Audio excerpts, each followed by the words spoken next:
সারা বিশ্বে এই প্রথম বিবাহ বন্ধনে আবদ্ধ হলো দুটি রোবট। একে অপরের প্রতি পাঠ করল শপথ বাক্য। শুনতে অবাক লাগলেও ঘটনাটি একেবারেই সত্য। রাশিয়ার রাজধানী মস্কোতে অনুষ্ঠিত হয়েছে দুটি হিউম্যানয়েড রোবটের প্রতীকী বিয়ে। প্রযুক্তির নতুন সম্ভাবনা আর ভবিষ্যতের কৃত্রিম বুদ্ধিমত্তা ভিত্তিক সমাজের এক ঝলক দেখাতেই এই ব্যতিক্রমী আয়োজন করেছে রোবট নির্মাতা প্রতিষ্ঠান আইটি ইম্পেরিয়াল। মস্কোর ঐতিহ্যবাহী পুশকিন লাইব্রেরিতে অনুষ্ঠিত এই বিশেষ অনুষ্ঠানে রবার্ট ও মাটিল্ডা নামের দুটি মানবসদৃশ্য রোবট প্রতীকীভাবে বিবাহ বন্ধনে আবদ্ধ হয়। বর রবার্ট কাজ করে অফিস সহকারী ও কন্টেন্ট ক্রিয়েটর হিসেবে, আর কনে মাটিল্ডা পরিচিত একজন হিউম্যানয়েড নৃত্যশিল্পী হিসেবে। দেশ জুড়ে যে কোনো কেনাকাটায় 10,000 টাকার বেশি অফার, তাই পেমেন্ট মানেই বিকাশ। এর আগে 2026 সালের সেন্ট পিটার্সবার্গ ইন্টারন্যাশনাল ইকোনমিক ফোরামে প্রথমবার জনসম্মুখে তাদের পরিচয় করিয়ে দেওয়া হয়েছিল।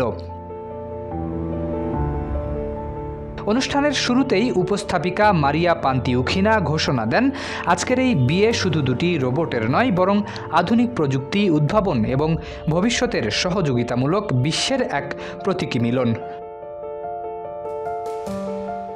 বিয়ের আনুষ্ঠানিকতা শুরু হয় অন্য যে কোনো বিয়ের মতোই।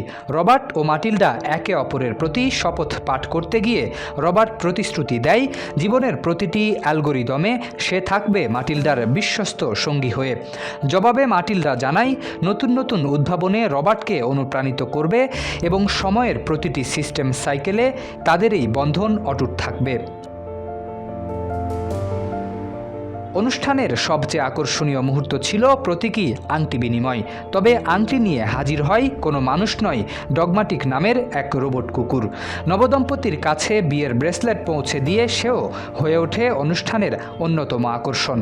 সব আনুষ্ঠানিকতা শেষ হওয়ার পর উপস্থাপিকা রবার্ট ও মাটিল্ডার ভার্সন কম্প্যাটিবিলিটি, সিস্টেম সিনক্রোনাইজেশন এবং উভয় পক্ষের সম্মতি নিশ্চিত করে আনুষ্ঠানিকভাবে তাদের রোবট দম্পতি হিসেবে ঘোষণা করেন। রোবট নির্মাতা প্রতিষ্ঠান আইটি ইম্পেরিয়ালের ডেপুটি প্রধান নির্বাহী কর্মকর্তা আনা বাগদাসারিয়ান বলেন, এই আয়োজনের মূল উদ্দেশ্য ছিল হিউম্যানয়েড রোবোটিক্সের উন্নত সক্ষমতা সাধারণ মানুষের সামনে তুলে ধরা এবং দেখানো ভবিষ্যতে এই প্রযুক্তি কিভাবে মানুষের দৈনন্দিন জীবনের অংশ হয়ে উঠতে পারে। তার ভাষায়, স্বয়ংক্রিয় প্রযুক্তি মানুষের সময় ও শ্রম বাঁচিয়ে দেবে, ফলে মানুষ আরও বেশি সময় দিতে পারবে সৃজনশীলতা, সংস্কৃতি এবং নিজের জীবনমান উন্নয়নে। আর সেই ভবিষ্যতের দিকেই দ্রুত এগিয়ে যাচ্ছে রোবোটিক্স প্রযুক্তি। শরীফ উদ্দিন, ইত্তেফাক নিউজ।